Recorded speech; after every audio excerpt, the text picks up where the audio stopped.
বিএনপির অধিকাংশ নেতাকর্মীকে মনে হয়েছে তারা আসলে জিয়াউর রহমানের রাজনীতির রও বুঝে নাই, including standing committee members.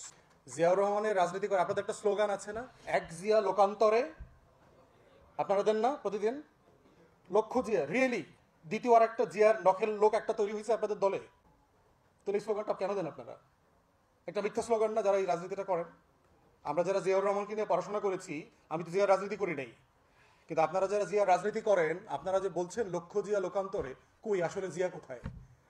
Zia কি চুরি চামারি টাইপের লোক ছিল? লুটপাট বাটপারি করাপশন এই টাইপের লোক ছিল? মানুষের হক নষ্ট করে খাওয়া এগুলো করছে? করে নাই তো। তাহলে বিএনপির রাজনীতির এই জায়গাটা দেখেন। দ্বিতীয় একটা স্লোগান আপনারা দেন, আমরা সবাই জিয়া সেনা, এরকম অনেক কিছু বলেন, কিন্তু আসলে কি আপনারা জিয়া সেনা? জিয়াকে কি আসলে আপনারা বোঝেন, ধারণ করেন? জিয়াউর রহমানকে ধারণ করবার জন্য জিয়াউর রহমান সম্পর্কে যতটুকু পড়াশোনা করা দরকার, এই পড়াশোনা করার লোক তো আমি তো বিএনপিতে দেখি না। তো আপনি বিএনপির কি রাজনীতি করবেন? আপনি বিএনপির মার্কা ইচ্ছা মানে জনপ্রতিনিধি হইতে পারবেন, চেয়ারম্যান মেম্বার এমপি মন্ত্রী হইতে পারবেন, কিন্তু আপনি জিয়া সৈনিক হইতে পারবেন না। তাহলে বিএনপি করা আর জিয়াকে বোঝা এক জিনিস না। এই বাস্তবতাটাই কিন্তু বিএনপির রাজনীতিকে বারবার হোঁচটের মধ্যে ফেলেছে। যারা জিয়াকে না বুঝে বিএনপি করেছে, তারা দিন শেষে লুটেরাদের অংশ হবে, অলিগার্কের অংশ হবে, কিন্তু জিয়া সৈনিক হইতে পারবে না।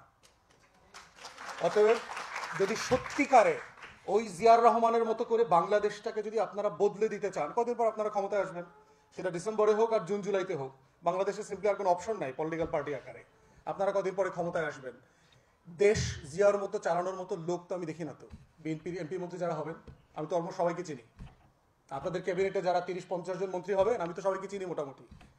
আমি জিয়াউর রহমানের ক্যাবিনেটকেও চিনি। বাংলাদেশের পার্লামেন্টারি হিস্ট্রি পড়েছে, এবং ৭৯-র পার্লামেন্ট যদি আপনারা দেখেন, জিয়াউর রহমানের ৭৯-র পার্লামেন্ট হচ্ছে বাংলাদেশের ইতিহাসে বেস্ট এভার ইলেক্টেড পার্লামেন্ট। এই পার্লামেন্টে দেখেন আন্ডারগ্রাউন্ড পলিটিক্স করছে, নকশালি অস্ত্রধারী রাজনীতিবিদ করেছে। তোহার মতো লোকদেরকে এমপি বানায় নিয়ে আসছে না? তোহার রাজনীতি কি জিয়াউর রহমানের রাজনীতি? সে তো বাম অস্ত্রধারী কোনো রাজনীতি জিয়াউর রহমান করে নাই, তাকে আবার এমপি বানায় নিয়ে আসছে। সুরঞ্জিত সেন গুপ্তের রাজনীতির সাথে জিয়াউর রহমানের রাজনীতির পরিমাণ মিল আছে। সেই লোকটাকে সেই ৭৯-তে এমপি বানাইছে না? খানে সবুর মুসলিম লীগের নেতা ছিলেন, খুলনা থেকে এমপি হয়েছেন না? মুক্তিযোদ্ধা, কিন্তু খানে সবুরকে মুসলিম লীগের মানুষ তাকে এমপি বানাইছে। তাহলে দেখেন ৭৯-র পার্লামেন্টে ব্যারিস্টার মওদুদকে দিয়ে উনি একটা অপোজিশন ককাস করে দিয়েছেন তার ইলেক্টেড এমপিদেরকে দিয়ে, শুধুমাত্র তার সমালোচনা করবার জন্য পার্লামেন্টে। কারণ সাফিসিয়েন্ট মেম্বার অফ পার্লামেন্ট নাই তাকে সমালোচনা করবার জন্য। সে বোধ করেছে যে আমি এত এমপি নিয়ে ক্ষমতায় আছি, কিন্তু যদি আমাকে সমালোচনা না করে তাহলে এই সংসদীয় গণতন্ত্রটা ওয়ার্ক করবে না। তো সেখানে বিএনপির অন্য দল, বিএনপির সমালোচনা তো দূরের কথা, বিএনপির গ্রুপিং পলিটিক্সের সমালোচনায় তো খুন খারাপি হয়ে যাচ্ছে। তাহলে যারা বিএনপিকে জিয়ার রাজনীতিতে রূপান্তর করতে চায়, তাকে তো দলের ভিতরে জিয়াকে চর্চা করতে হবে, স্লোগানে না, ফেস্টুনে না। আপনারা কি করেছেন? জিয়াকে একটা মাজারে পরিণত করছেন, জিয়াকে একটা মন্দিরে, তারপরে ফেস্টুনের ছবিতে পরিণত করেছেন, কিন্তু জিয়াকে ধারণ করেন না। প্রত্যেকটা ব্যানারে ব্যানারে আমি মাঝে মধ্যে খুঁজে পাই না যে আসলে কে এটা এই পোস্টারটা ছাপাইছে, কার পক্ষ থেকে কারে শুভেচ্ছা দিতেছে, এইটা আমি বুঝে উঠতে পারি না। এত ছবি, আবার উপরে হইলো জিয়ার ছবি।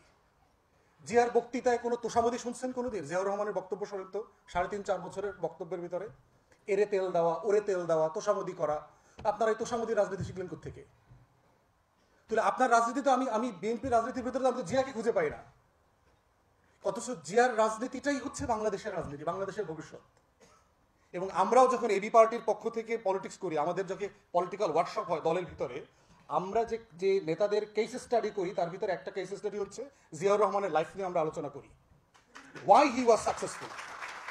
কারণ তাকে আমরা বিএনপি আকারে পড়ি না, তাকে দেশের রাষ্ট্রনায়ক আকারে আমরা পড়ি। অতএব সেই জায়গাতে হচ্ছে যারা রূপান্তরিত রাজনীতি করতে চান, সংস্কারের রাজনীতি করতে চান, আপনাদের ৩২ দফার মধ্য দিয়ে আপনারা যে সংস্কারের আলাপ আপনাদের দলেও তুলেছেন, আপনাদেরকে আসলে জিয়াউর রহমান ক্যারেক্টারটা ভালো বুঝতে হবে। যদি জিয়াউর রহমানকে আপনারা না বোঝেন, না ধারণ করেন, না বুঝতে পারেন, তাহলে এই সংস্কারের পলিটিক্স আপনারা বেশি দিন আগায় নিতে পারবেন না। অতএব এইটা বিএনপিকে সিরিয়াসলি মাথায় নিতে হবে, যারা বিএনপি লিডারশিপে আছেন, এবং এটা আমরা ফিল করি।